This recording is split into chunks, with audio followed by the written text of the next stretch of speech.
What is good, people? Welcome to another episode of the Undiluted Football Show. If you don't know by now, my name is Toni Afoke, and we're going to get straight into it for this week's episode. Now, the Premier League season is done. What a season we've had, the 2021 season. Man City were already champions of a couple of days, a couple of games before, and they finally lifted up the trophy. But the thing that stole the headlines, or will steal the headlines tomorrow for Man City, is not them winning the Premier League. It's Sergio Aguero finally leaving, coming on and beating the record, the all-time Premier League record for goals for a single club. He matched Rooney's record and beating it today with 184 goals for Manchester City. So shout out to Aguero. Listen, as a Man United fan, I will tell you Aguero is an amazing striker. I'll tell you, one of the best we've ever seen in the Premier League. I think still has one of the best goal to games or goals to minutes ratio in the Premier League as well. And there's only certain players that, as a United fan growing up, I would play against and I'd fear them, and Aguero was definitely one of them. So he deserves his statue and his plaudits, and a Man City legend he's going to go down for, not just because for the goal when they won their first title in 2012, but just the outrageous. He was an outrageous striker in the Premier League, took the Premier League for banner. So big ups to Aguero, big ups to City winning as well. Like, congratulations until next time, City. But one of the shocks, or one of the last things of today, was going the top four race. Now, what a weird way for the top four race to finish. So it finished Chelsea and Liverpool making the top four, and Leicester missing out once again. But we'll talk about Brendan Rodgers a bit later. But I feel like it's a testament to Liverpool that they've had a really rough season with the injuries, missing Van Dijk and everything. But to still come from all that and still make Champions League football, it's not the end of the world. They still made Champions League football, and they'll be back next season. As long as they stay healthy, Liverpool will be fine. So big ups to Liverpool for doing that, I guess. Chelsea literally scraped themselves into the top four. They lost today at Villa, and the only reason they got into the top four was because Leicester lost too. So it's a weird one for Thomas Tuchel. We're starting to see Chelsea just fall off a bit, and it's not great going into a Champions League final this coming weekend. So we're not sure about Chelsea there. But listen, they made top four. That was the priority. They've done what they needed to do, and now they've got a Champions League final to focus on the next day. So it's not the end of the world. United won 2-1. United's kids played well. Anthony Lango got his first United goal, and Juan Mata scored a penalty as they beat I was going to say Nuno's, well, not Nuno's anymore, but Wolves 2-1 at Molineux. And United beat they matched their record. Well, they've got the record now of not losing an away game in a season, which is pretty good in my opinion. I feel like that is something that, regardless, I know coming second is not great, and the last team to do it were the Invincibles, and obviously they won something. But for a team that's under progression, under Ole Gunnar Solskjaer, that's a good feat to have.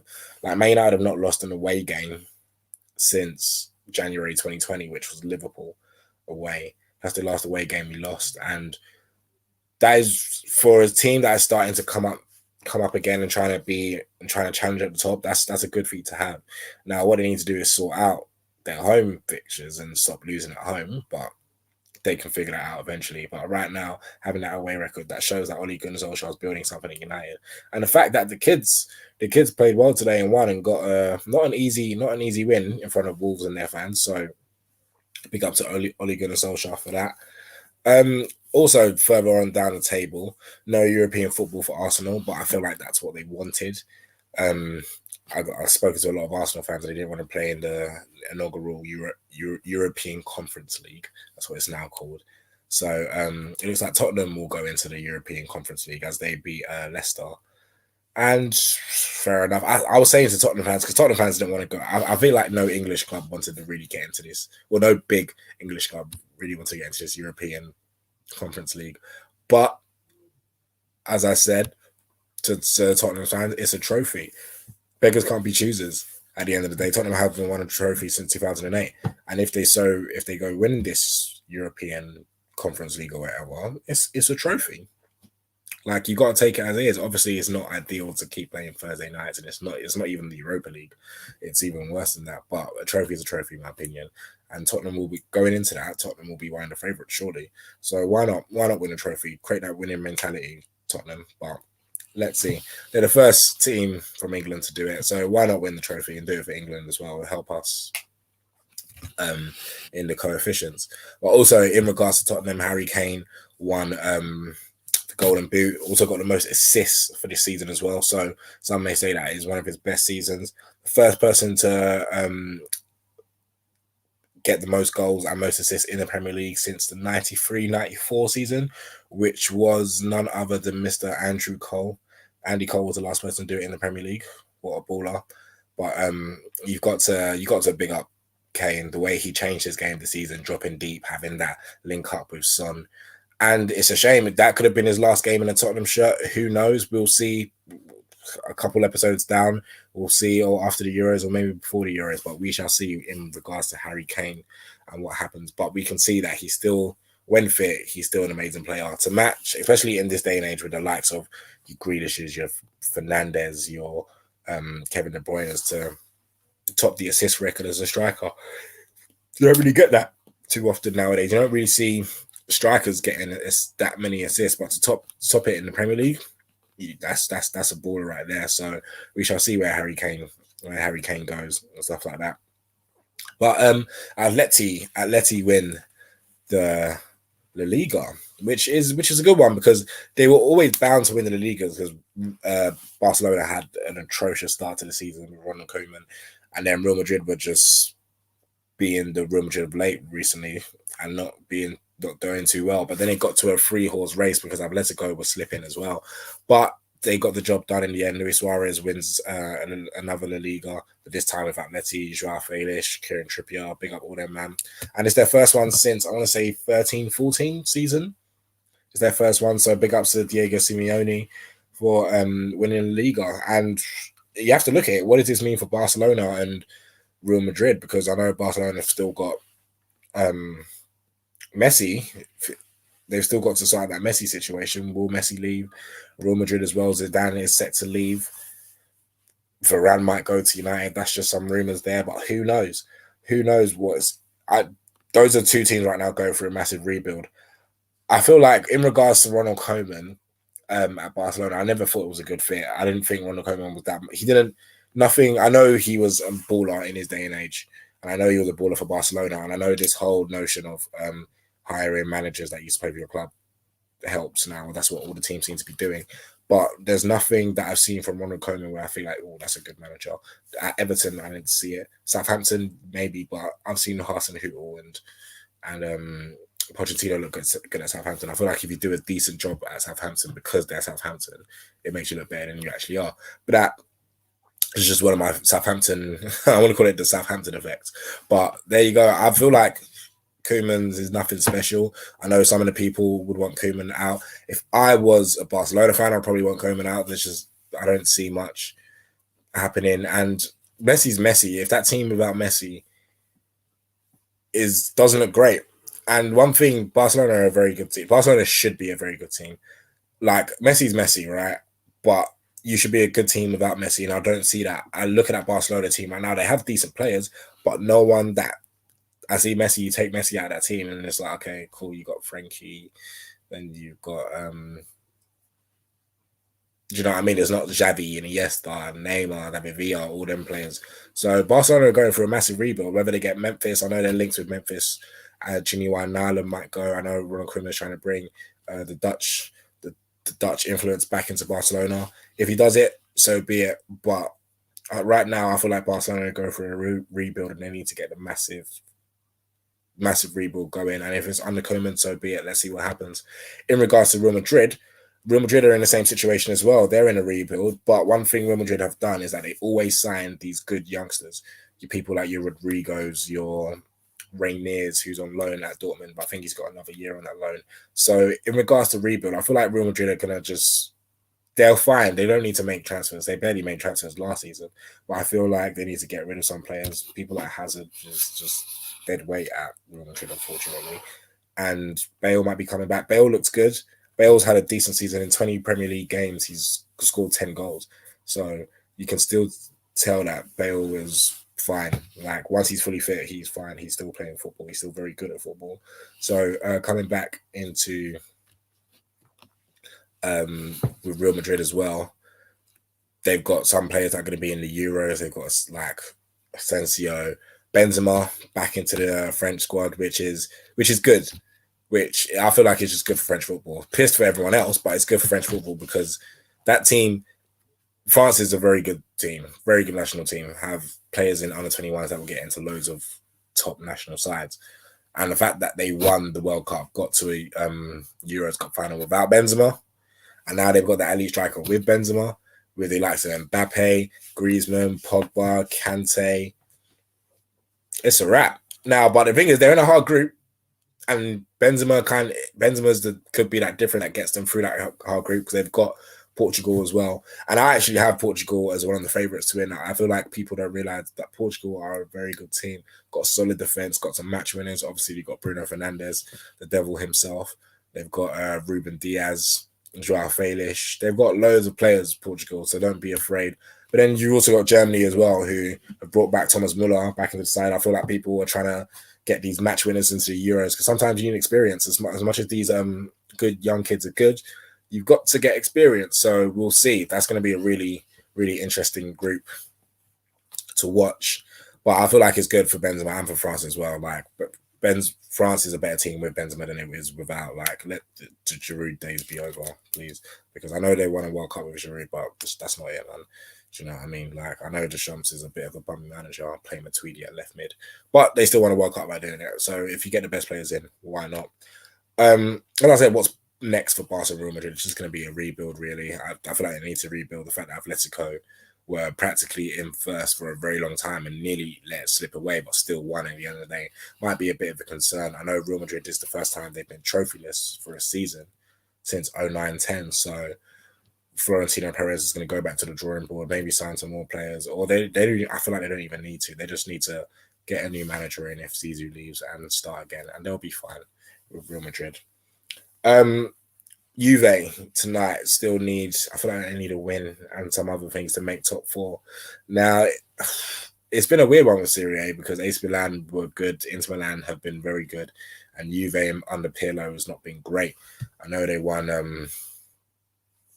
I think the Coppa Italia the other day, but still it's not a good season. And if they don't make Champions League football, I don't expect Ronaldo to be there next season. Like, Champions League and Ronaldo goes hand in hand. That's his trophy. He's the player with the most Champions League wins.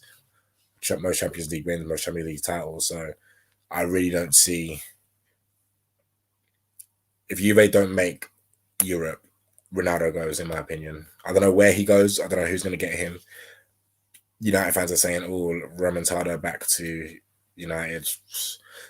I won't say no, but I won't say yes. And I wouldn't want United. I wouldn't want him back at United, in all honesty. But if he comes, I'm not going to be like, no, Ronaldo, because listen, he's still, although he's 35, he's still banging in goals for what's it called, for Juve. At the moment, I feel like Lille, because I know it's the last day of Ligue 1 as well, carrying on with the European football. And I did say it, I've said it on my podcast, I've said it on this show. If Poch doesn't win Ligue 1, don't be surprised if he gets sacked. And right now, Lille are winning. I'm not sure what the PSG score against Brest is at the moment, but I will check. Right now, PSG are 1-0 up, so that's all right. But Lille are winning as well, and they need Lille to lose. But big ups to Lille, because I feel like that's a really good. I remember I was speaking to Toni Cascarino, who's played in France before, and he was saying Lille winning is a massive thing because Lille are not even the biggest. Well, I know Lille are a decent team now, but in like French football history, they're not even the biggest team in their whole city. So the fact that Lille can win right now is amazing. Right? Oh, look at that. They're winning 2-0. Jonathan David with a goal and Burak Yilmaz. And big up Burak Yilmaz, because if people don't remember Burak Yilmaz when he was at Galatasaray, he was a very good striker. I know he's like 36 now, and he's got it.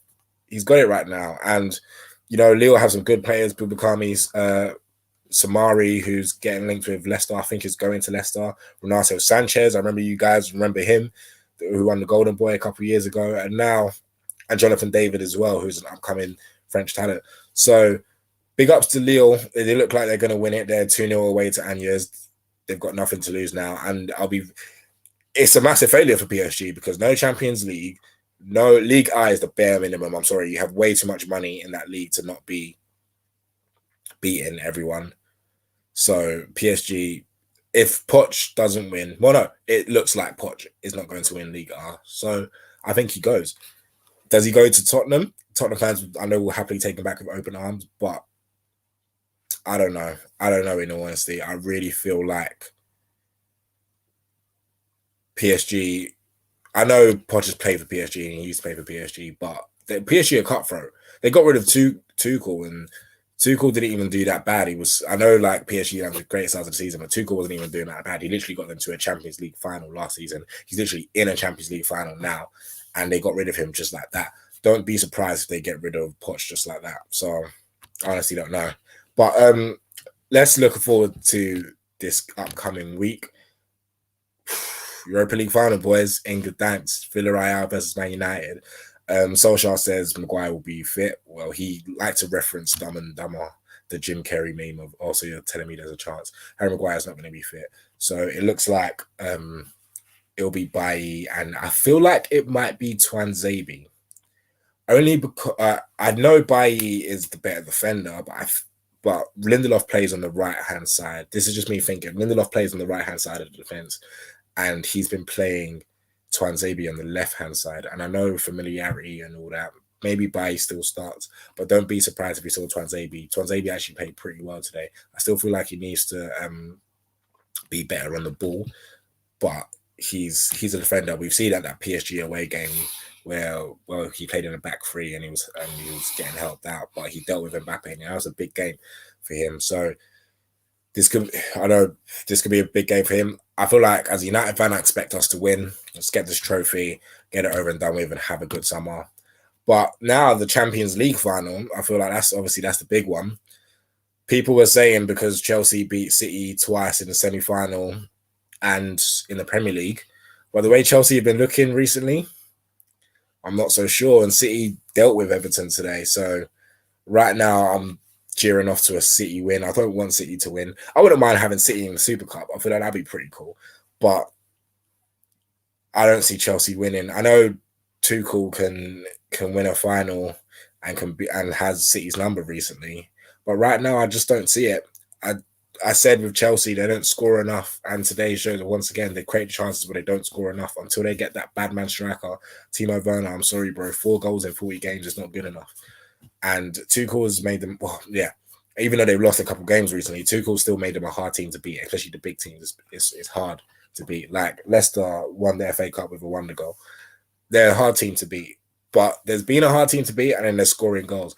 And unfortunately, to win a football game, you need to score goals. So honestly, right now, I see Man City winning this. I don't want City to win. As a United fan, I would rather Chelsea win. But I'm just looking at both teams right now and what I've seen. I honestly feel like City are going to win.